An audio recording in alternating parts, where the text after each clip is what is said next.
या देवी मधुकैटभप्रशमनी या माहिषोन्मूलिनी या धूम्रेक्षरचण्डमुण्डदमनी या रक्तबीजाशनी या शुम्भादिनिशुम्भदैत्यदमनी या सिद्धलक्ष्मीः परा सा चण्डी नवकोटिशक्तिसहिता मां पातु विश्वेश्वरी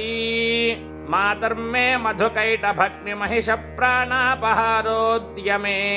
हेलानिर्मितधूम्रलोचनवधेः चण्डमुण्डार्दिनी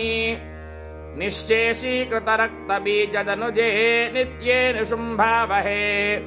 शुम्भध्वंसिनि संहराशु दुरितं दुर्गे नमस्तेऽम्बिके अग्ने तेजस्वन् तेजस्वी त्वं देवेषु भूयास्तेजस्वन्तं मामाजुष्मन्तं वर्चस्वन्तं मनुष्येषु कुरु दीक्षायै च त्वा तपसश्च तेजसे जुहोमि तेजो विदसि तेजो मामाहासीन्माहं तेजो हासि शब्मामान् तेजो हासीदिन्द्रोजस्विन्नोजस्वी त्वं देवेषु भूया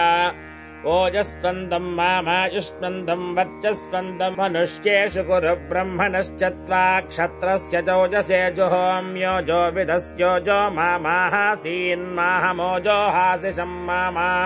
मोजो हासीत् सूर्यभ्राजस्वन्भ्राजस्वी त्वं देवेषु भूया भ्राजस्वन्दं मामायुष्मन्दं वर्चस्वन्दं मनुष्येषु कुरु वायोश्च त्वा पाञ्चभ्राजसे जुहोमि सुवर्वितसि सुवर्माहासीन्माहगुं सुवर्हासिषं मामागुं सुवर्हासीन्मयि मेधां मयि प्रजां मयि यज्ञस्तेजो दधातु मयि मेधां मयि प्रजां मयि इन्द्रयं दधातु